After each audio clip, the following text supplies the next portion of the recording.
Terrific, thank you very much. My name is Murray Jack, I'm Chairman of Deloitte, and I'm delighted to welcome you here this evening for the chat that we're about to have.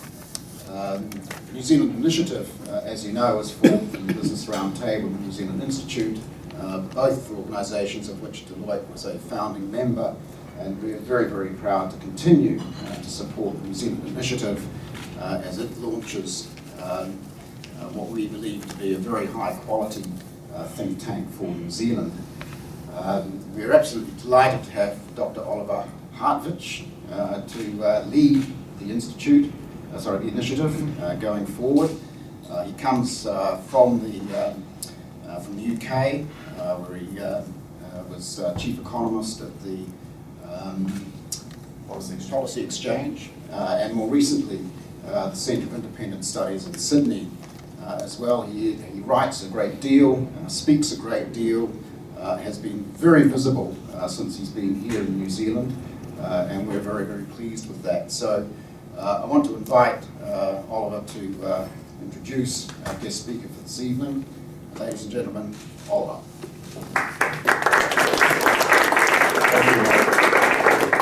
Thank you very much, Murray. Perhaps before we start, some housekeeping, if I could just remind you to switch off your mobile phones or put them on silent mode. It would be much appreciated.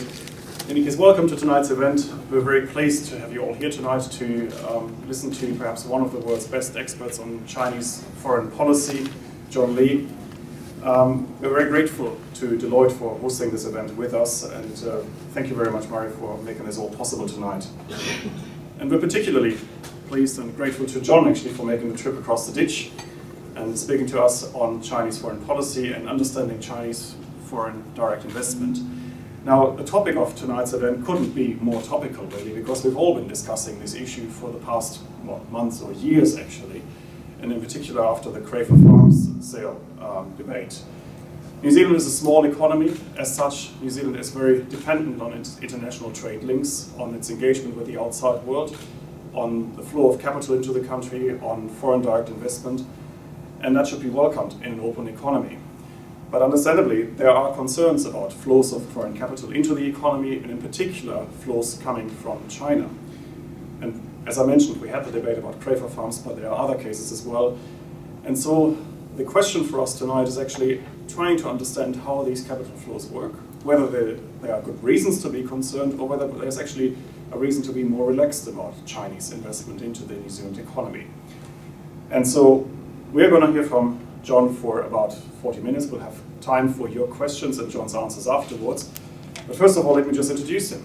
John is a friend of mine. We worked together in Sydney for about 3 years at the Centre for Independent Studies. And then he left, and he's now a professor at the Centre for International Security Studies at Sydney University. He's the Michael Hintze Fellow and an Adjunct Associate Professor there. And he's also a non-resident senior scholar at the Hudson Institute in Washington, D.C. And he spends about 3-4 months in Washington every year and travels around the world to research Chinese foreign policy and its impact that it has globally. He frequently comments in the media in Australia and globally on radio, TV. He writes, he's an extremely prolific writer, I must say. We're always competing in Sydney, who gets the most op-eds published in a week, and I never won. So in a good week, I think he writes about 7 or 8 in international papers. We also competed in a number of fronts because we were always trying to outcompete each other in pessimism. John was very pessimistic about the Chinese economy in the long run. I was very pessimistic about Europe. I think I'm winning that one. But in any case, we're hearing from John tonight about understanding Chinese foreign direct investment. And so without further ado, I will hand you over to John.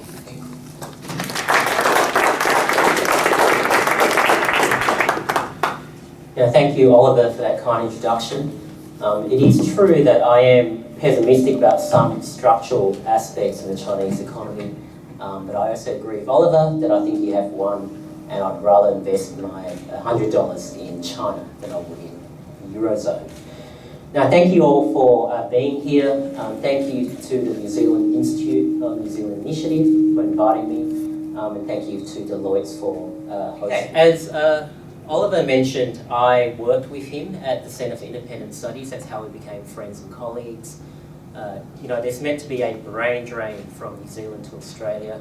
I can truly say that Australia's loss is New Zealand's great gain, and I congratulate Oliver on his appointment at the initiative. Now, Oliver asked me to speak on Chinese outbound investment, Chinese foreign direct investment, and particularly outbound investment by Chinese SOEs, and whether we should be fearful in any way of this kind of investment entering into advanced economies like New Zealand. Now, over the past couple of days, Oliver's team has organised a wonderful and a full schedule for me, which included quite a lot of media interviews. And one thing I've worked out is that you guys here are a lot more obsessed than we are about China, and I thought we were quite bad. It's clear that there is a excitement, but also some kind of fear and even paranoia that New Zealand could miss out on opportunities, or on the other hand, New Zealand could be making some errors in terms of misunderstanding the nature of Chinese foreign direct investment. Well, I thought the next 30-35 minutes is really a chance for me to hopefully shed some light on that. I think in answering the question, should we be afraid of Chinese foreign direct investment, the first thing you should do is try to get as much relevant information as possible, as much understanding as possible, and from that we can make some sound, sensible, prudent assumptions and inferences about the activities and nature of Chinese SOEs, what they're doing and why they're doing it. Now, I propose to structure my talk in the following way. First, I'll talk about the political and economic role of SOEs in China itself, in the Chinese political economy, the extent of SOE dominance in the Chinese political economy, and the nature of the links of the SOEs to the Chinese Communist Party or the CCP. Second, I'll look very briefly at what SOEs are actually doing in foreign markets, where they're putting their money, and how active they are, and what their intentions appear to be. And finally, I'll conclude by giving a few thoughts on whether we should be afraid of Chinese SOEs, and if so, in what sense should we be afraid, and in what sense should we be quite comfortable. Now, to preempt some of my conclusions, as you would probably expect, I will argue that some fears are truly and genuinely legitimate, and others are just a product of misinformed paranoia. Now, the trick for policymakers, obviously, is to identify which fears are legitimate and which fears are not. And this is an important question, clearly, also for businesses wanting to invest in China, or businesses looking to welcome Chinese SOE investment in their own companies. So let me begin with the Chinese political economy. Now, to be completely clear, and despite quite a few claims to the contrary, the modern Chinese economy is an SOE-dominated economy. It is not a private sector-dominated economy. Now, when you look at the share of SOE output in the Chinese economy, this is not immediately apparent. For example, the private sector, depending on how you define it in China, is responsible for around 50 to 60, perhaps slightly more, 50 to 60% of domestic output. But if you look at every important and lucrative sector in the Chinese economy, from commodities, utilities, chemicals, heavy industry, to infrastructure, construction, shipping, to banking, finance, insurance, to media and education, to renewables, to information technology and advanced IT platforms and technologies. The only major sector in the Chinese economy which is not SOE dominated is the export manufacturing sector. And this is a sector dominated by foreign-owned and wholly foreign-owned firms. Now, data from the Chinese National Bureau of Statistics indicate that SOEs invest more than private companies in every major sector in urban China, except for export manufacturing. There are other measures you can use to highlight SOE dominance. For example, the 150,000 or so SOEs, the centrally and locally managed SOEs, receive around 75 to 80% of all formal finance, that is bank loans in the country. The 4 to 5 million private domestic firms receive around 10% of all formal finance in the country. During the lending splurge that you had in China from 2009 to 2011, the SOEs received well over 90% of all bank loans in the country.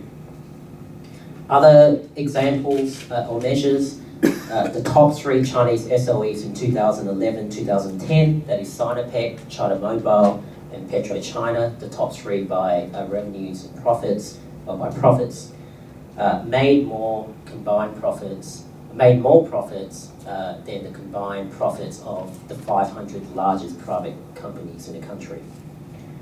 Now, of the 1,000 largest firms in China, around 950 of them are SOEs. Of the roughly 2,037 listed firms on the 2 Chinese stock exchanges, all but around 100 are majority owned by the state. SOEs own around 70% of all fixed assets in the country, even if the number of SOEs is actually declining in absolute number, which basically just means that the existing SOEs are just getting larger and larger. So China, I emphasize, is not a example of a private sector driven economy.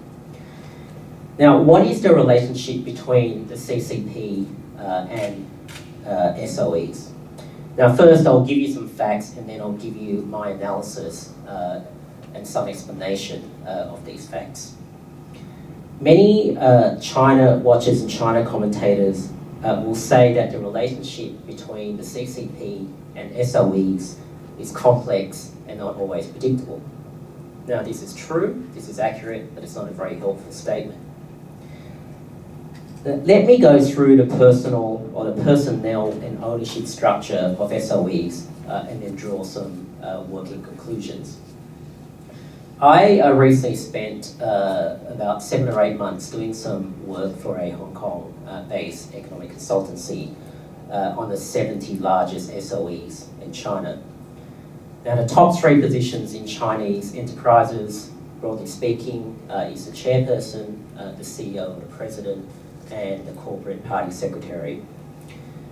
In 69 of these 70 SOEs, at least 2 out of 3 of these top positions are held by a CCP member, while around 50 of these 70 SOEs had a former serving government official in at least one of these top 3 positions. In roughly half of these 70 firms, the corporate party secretary and the chairman were one of the same people. Now, remember that the top 3 positions in all centrally and locally managed SOEs are appointed by the CCP's Central Organisation Department, the COD, which is filled with senior CCP political officials. The current head of the COD is Li Huanshou, who sits in the Politburo and is a leading candidate to enter the Standing Committee of the Politburo, the peak decision-making body in China, when the leadership transition is completed later this year. All remaining senior positions beneath the top 3 positions are appointed by the state-owned Asset Supervision and Administration Committee, the SASAC, in consultation with the COD, which answers directly to the State Council, which is the CCP's peak legislative body. And this is staffed by senior CCP political officials. This process for appointment is replicated in provincial and local SOEs. And if you look at the formal criteria for appointment, it states very clearly that capacity to follow economic and also political directives from both the COD and State Council are decisive. So SOEs fiercely compete with each other for market share and profits, which is what normal companies should do, but they also have to occasionally follow political orders and directives. Moreover, all intellectual property and know-how vested in an SOE, whether it's central, local or provincial, can legally be accessed by the State Council and shared with other SOEs if deemed in the national interest. Now, this is rare that this actually happens, but it's not unheard of. So in summary, the ownership, management, appointment structure and directives given to all SOEs tell you that they are seen as entities of the state. The relationship, yes, is complex. It's not always a straightforward command and order relationship, but they are seen as entities of the state, and they do not exist as independent entities in a way we would understand an independent entity. Now note that there are differences between SOEs in China to SOEs or state businesses in other economies, particularly Western economies. In Western economies, state businesses are not extensively run by government officials. They publish transparent and extensive accounts.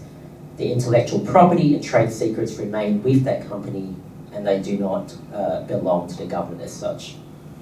There are also severe limitations on the extent to which the government in Western countries are able to issue political or party directives to executives in state businesses. Now, very briefly, this SOE-dominated political economy basically came about in the mid-1990s. You often hear that SOEs are just a legacy of the communist Mao years. That's not particularly true. Or it's true, but it's less relevant for this reason. If you look at the 1980s, the first 10 years of reform, SOEs were actually taking a backward step in the economy. They were not leading the economic growth in the country. After the 1989 countrywide riots in China, we call it the Tiananmen protest, but it was actually a countrywide riots in around 350 cities. Leading CCP officials and intellectuals observed what happened in China in 1989, but also what happened in Japan, South Korea and Taiwan in the 1970s and the 1980s, which of course were themselves authoritarian regimes, or run by authoritarian regimes. They looked at what happened in Eastern Europe and the Soviet Union and the fall of those regimes in the 1990s. And the CCP basically realized that one-party governments risk losing power if they become irrelevant to existing and emerging elites in the country. The deliberate policy of engineering an SOE-dominated economy, which was taken from about the mid-1990s onwards, was taken to ensure that the CCP remains the dominant and overwhelming dispenser of business and career opportunity in the country. Now, the CCP is not a homogenous entity. It's actually an organisation of about 80 to 85 million, so it cannot be reduced down to a group of 9 standing committee Politburo members controlling the party and the country. But if you look at these 80 to 85 million people in the party, 3/4 of them are elites and are well-to-do. They are not the poor and the peasants in Chinese society. There is a waiting list of roughly an estimated 100 million people wanting to join the CCP. Now, citizens are extremely open about wanting to join the party in order to get ahead, since CCP officials or CCP members still essentially dominate and control the dispensation of capital, land, and in many respects, labour through various regulations. SOEs, in addition to the export manufacturing sector, provide the best jobs in the country. You cannot really rise up within an SOE to the highest levels unless you are a party member or you have strong political connections. Now, I spent quite a lot of time on the Chinese political economy because I want to establish as a base, and this is just a base, it doesn't conclude what sound policy might be, but I wanted to establish as a base that Chinese SOEs are not, for policy purposes, independent of the Chinese Communist Party. Instead, SOEs and CCP domination of SOEs is intrinsic to the survival of the Chinese Communist Party, or at least that's how the CCP sees it. Therefore, and not surprisingly, around 80% of Chinese outbound investment is by SOEs, and 90% of all non-financial investments is by SOEs. Now, if you actually look at volumes, individual transactions, most transactions are actually by private sector Chinese firms. But when you look at dollar volumes, those figures I mentioned, 80% of outbound investment and 90% of non-financial investment is by Chinese SOEs. Now, this is the case for a number of reasons. One, SOEs tend to be the dominant enterprises within China, meaning that SOEs are the enterprises in the best position to take on FDI in other countries. Second, because of China's very tightly regulated capital outflow regime, Chinese companies require permission by government agencies to make substantial foreign investment, that is anything over $300 million US in resources and $100 million US in non-resources sectors. And as a matter of practice and policy, the Chinese regulatory authorities favour SOEs over private domestic firms in granting permission. Third, in practice, once an SOE makes a case for a foreign investment target, and almost all foreign applications consist of both economic and political rationalities, this is approved by the relevant agencies. Now, I'm not saying that all foreign direct investment by SOEs have a political rationality. What I'm saying is that the formal application process has a political criteria which they have to tick the box when they make the application. Now, if this approval is granted, what tends to happen is that SOEs are offered all necessary financing and also diplomatic support from the Chinese Foreign Services and Ministry, if required, to conclude the deal. Now, this is obviously not an advantage generally given to private domestic Chinese firms. Now, the alarm caused by FDI by Chinese SOEs is a result of several things. First, China, as we know, is a relatively closed one-party state. Obviously not as closed as it was 30 years ago, but it's still a relatively closed one-party state. It is still an immensely distrusted rising power in the region. And this reality, combined with the intimate relationship between SOEs and the CCP, is always going to breed suspicion in particularly advanced economies. Second, SOEs are not transparent about their accounts, their management practices, or sometimes even who their senior executives, their very senior executives actually are, or what their backgrounds are, and the sources of their financing. I mentioned that I did a 7-8 month project with a Hong Kong organisation tracking down the personnel, top 3 personnel of the 70 largest SOEs. It was meant to be a 2-month project. It was a 8-month project in the end because it was so difficult to work out the backgrounds and sometimes even the names of who fulfill these positions in the 70 largest SOEs. Third, because their bids are often supported by the Chinese party and state, Chinese SOEs are often not constrained by the same financial and capital limitations as other global companies. This leads to the perception that SOEs or SOE bids tend to distort the market process for bids and tendering. Fourth, because of the intimacy between the CCP and SOEs, there is a suspicion that motivations by SOEs when making foreign investment decisions are not always purely commercial. For example, the fact that Chinalco in 2009 wanted board seats in Rio Tinto in an attempt to double its stake in the Australian Anglo miner raised suspicions that Chinalco, on behalf of Beijing, wanted an inside view of pricing and negotiation strategies in the annual and quarterly iron ore negotiations. In the oil industry, there are suspicions that Chinese oil companies want to enter into joint ventures with international oil companies in order to illegitimately replicate their refining and extraction technologies and know-how, which will be passed back to other Chinese national oil companies at Beijing's behest. Now, this is actually not paranoia. It's happened in the last decade or so. There's fairly strong documented evidence of it. This has meant effectively in the current day that Western oil giants only expose 5 to 10-year-old technologies in joint ventures with Chinese national oil companies.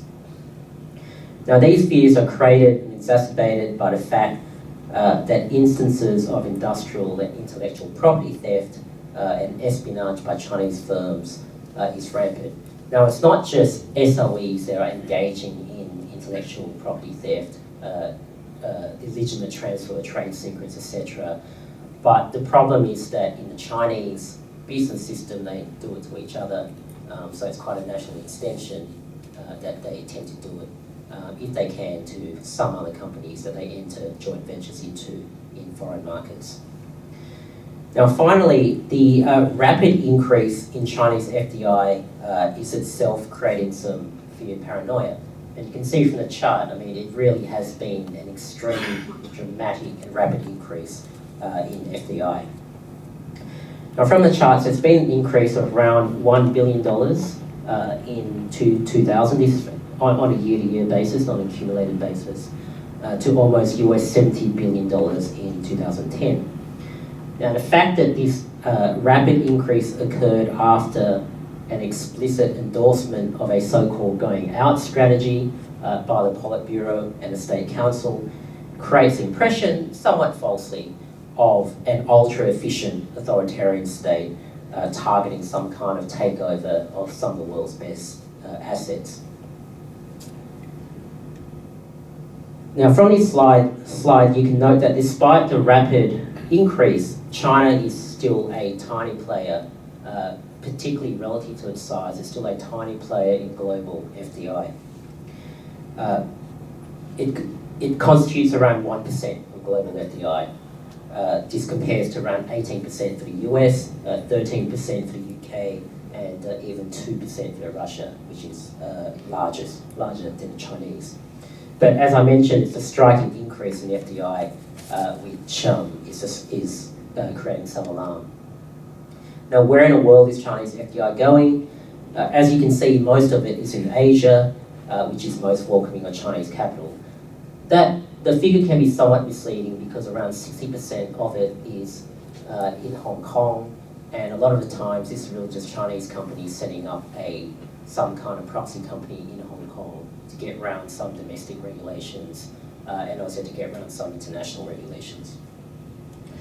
But before you accuse Western countries of being overly xenophobic of Chinese investment, consider that out of an estimated $443 billion US in accumulated Chinese foreign direct investments, only around $1.4 billion of it is in the advanced economies of Japan, and $1.1 billion is in the advanced economy of South Korea.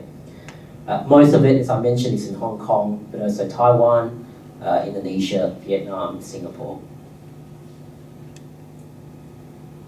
Now, even in Singapore, most of the FDI is in non-advanced infrastructure with limited risk of technology or know-how, theft and transfer. The point I'm trying to make is that in some respects, New Zealand is not alone. Advanced economies do not really trust Chinese SOEs despite what the diplomats say with trade secrets, even if a lot of these Asian advanced economies are less upfront about the reasons why they tend to block or prevent some Chinese FDI entering. Now, as you all know, in New Zealand, Chinese firms have around $200 million US of investment, which is tiny, mainly in the agricultural sectors.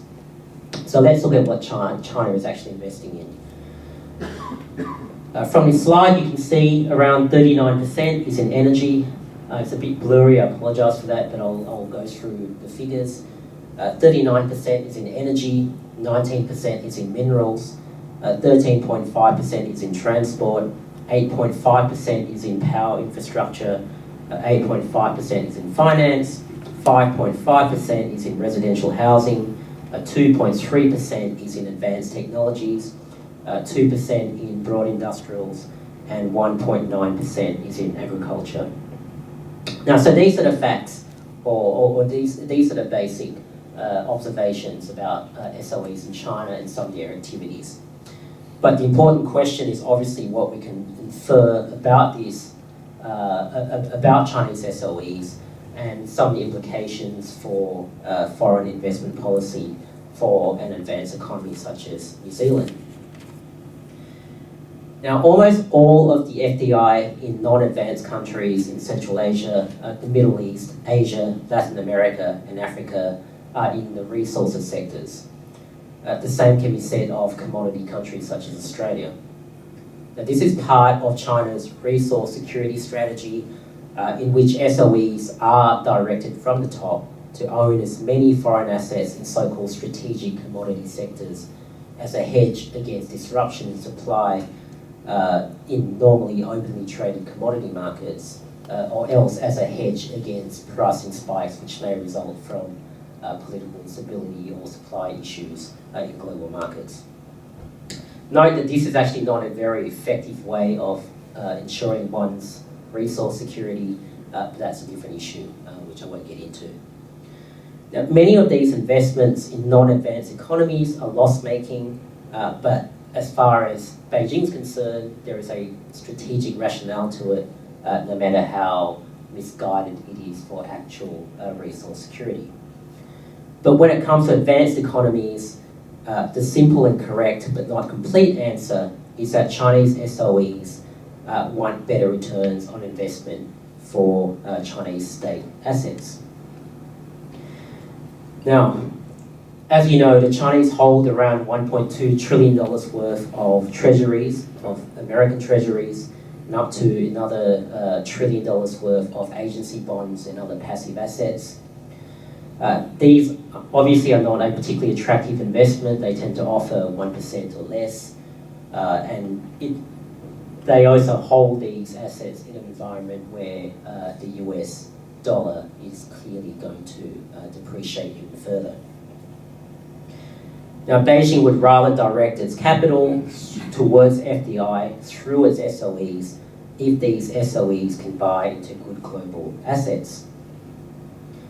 Chinese companies also want to move up the value chain through joint ventures in advanced economies.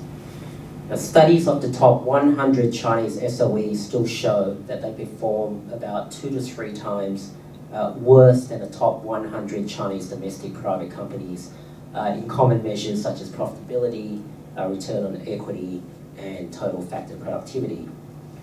Internationally, the return on equity of China's top 500 firms, 90% of which are SOEs, is approximately 40% poorer than that of the global average of the Fortune 500 companies outside China. In other words, Chinese SOEs are huge entities. Because they have every advantage, they often operate in monopolistic environments, but they're actually not particularly efficient. If you take manufacturing, for example, it's clear why China wants to move away from assembly, where most of its manufacturing companies sit. And it's clear why they want to move into branded products and also distribution. The Chinese companies are getting much better in these areas, but they're still a long way from matching global Western and Japanese and South Korean firms. Now, there are reasons intrinsic to the closed nature of Chinese politics and a protected nature of its economy, why its top companies are finding it harder to move along the value chain. But given that that is the reality of modern China for the moment, the Chinese officials and many Chinese executives believe that the most efficient way in moving up the value chain is through learning from the best foreign firms, and the best way of doing that is to acquire and buy into some of these firms. Now, all these, of course, are completely legitimate motivations. But the poor transparency of these companies, the difficult to define but undoubtedly intimate relationship between SOEs and the CCP, the prevalence of state-backed advantages given to Chinese SOEs in an attempt to ensure a predetermined economic outcome, for example, loan and market protection assistance, the prevalence of industrial theft by Chinese companies, SOEs and non-SOEs, as well as broader suspicions of authoritarian China, mean that Chinese SOEs are not viewed as genuinely independent and commercial entities by any government in any advanced economy, not just a country like New Zealand. Now, in the face of these uncertainties and some understandable concerns, some people might advocate that all FDI activity by Chinese SOEs be banned altogether. Now, that's clearly not feasible. We have to live in a real world, and there are also huge opportunities that we would miss out on when we take that particular extreme path. As a better and more sensible approach, and obviously the devil's always in the details, so this is really just a very a rough guideline. It's really up to people a lot smarter than me to really work out the details of such a policy. If I were in government advising or determining such a policy or advising governments on this policy, I would follow these general principles. To begin with, and as a matter of prudence and approach, I would treat investment by Chinese SOEs as if it were investment by the Chinese state. Now, although there are many instances of the tail wagging the dog, that is SOEs telling their political owners what they should do, not the other way around, the relationship between SOEs and the CCP is far too intimate in terms of ownership, appointments, personnel, coordination, and determination of political and economic objectives between CCP and SOE officials. And the fact that the SOE-dominated economy is a critical pillar of the CCP's strategy for regime survival. Now, even so, this is the beginning or the end of any policy process. As the figures I put up earlier show, Chinese FDI is still a tiny proportion of FDI compared with other major economies in the world, especially in advanced OECDs, where it's even proportionally smaller. Aside from this, there are also just a very small number of situations in which I would actually be fearful of Chinese FDI by its SOEs. And there are only a very small number of situations where I would consider banning such investment. I would summarize these situations as follows. One must assume that corporate information, trade secrets, intellectual property, and other sensitive or critical information can be passed on by SOEs to Chinese governments and then to other SOEs, because it happens quite frequently. The obvious area where this is most of concern for any government considering whether to allow or ban Chinese FDI is in matters of national security or national interest. But these have to be genuine matters of national interest and security. They do not include matters where there is an emotional or national or cultural pride at stake in those particular sectors or those particular companies. For example, I supported the Australian ban against the Chinese company Huawei from tendering for the National Broadband Network. Now, Huawei is not an SOE, it's structured as a cooperative. But Huawei's links to the CCP and the PLA are undoubtedly close.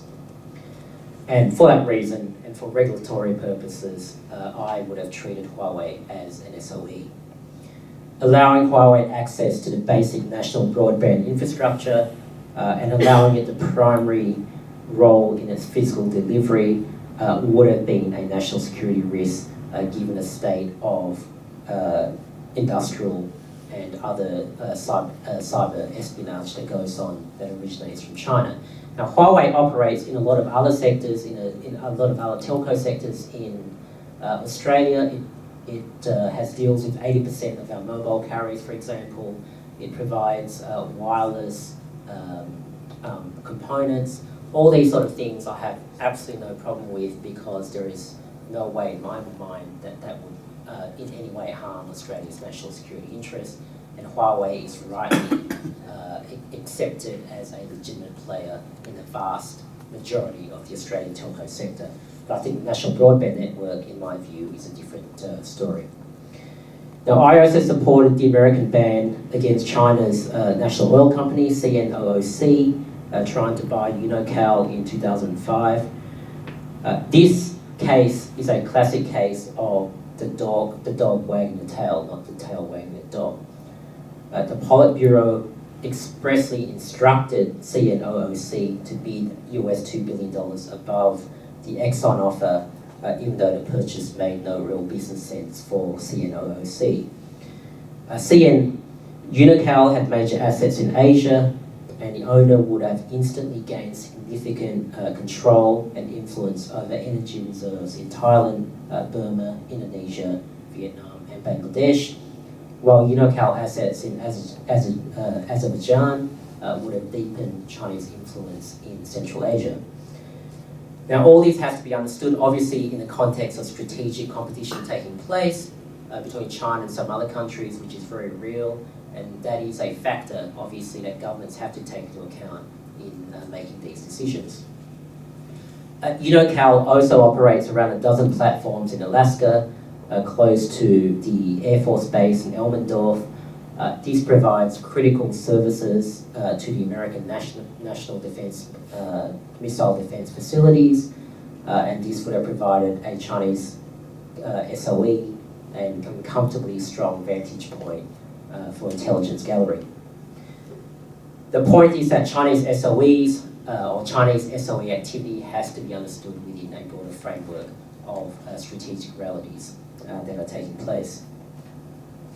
Now, finally, Unocal had or has advanced deep sea platform operations in the Gulf of Mexico.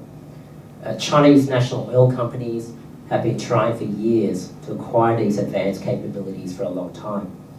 Now, these Chinese companies obviously have every right to do that, but international oil giants and the US government have, I believe, good reasons to feel that Chinese SOEs are often forced to share trade and technology secrets with other SOEs, as this would have been perceived to be in the national interest. Now, one more example, which I've already mentioned, I also supported what would have been the Australian government's ban on Chinalco increasing its stake in Rio Tinto, not because I'm concerned about an increase from 9% to 18%, which is what it would have been. It's only because Chinalco, at the insistence of the Chinese Iron and Steel Association, which have been stacked with political operatives, insisted that Chinalco demand a few board seats on Rio Tinto, and as I said, this could have compromised all important pricing negotiation strategies by Rio Tinto.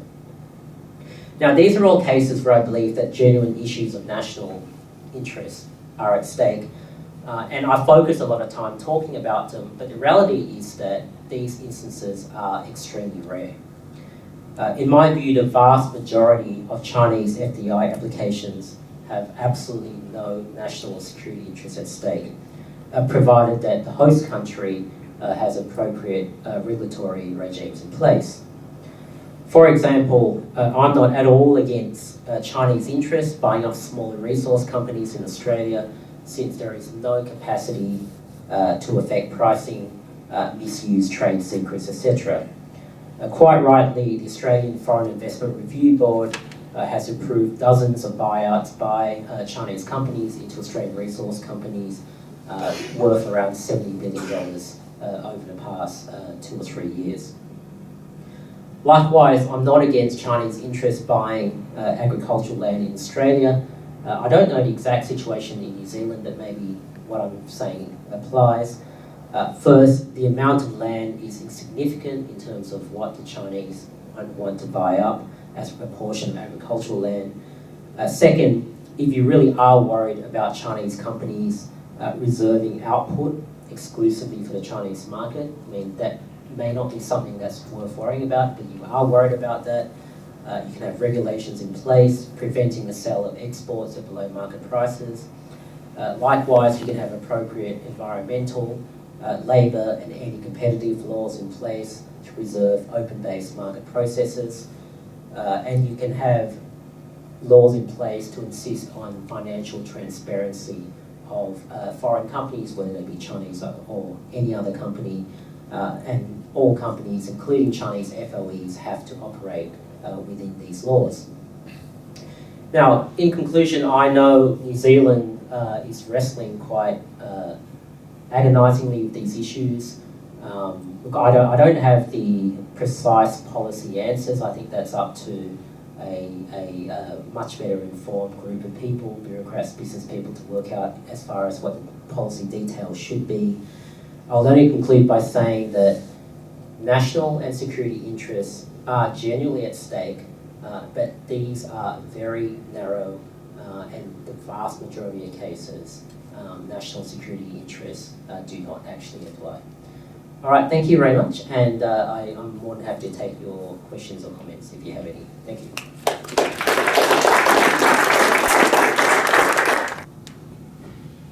Unless you have any particularly urgent question, I would suggest that we'll wrap up here, continue our conversation over drinks over there.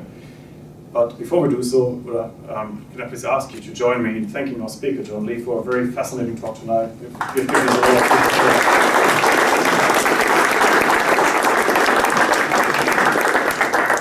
We look forward to having a conversation with you now. As I said, we look forward to seeing you at one of our next events, and please join us for our newsletter. You can find it on the initiative website at nzinitiative.org.nz, and I look forward to seeing you at one of our future events. Thank you.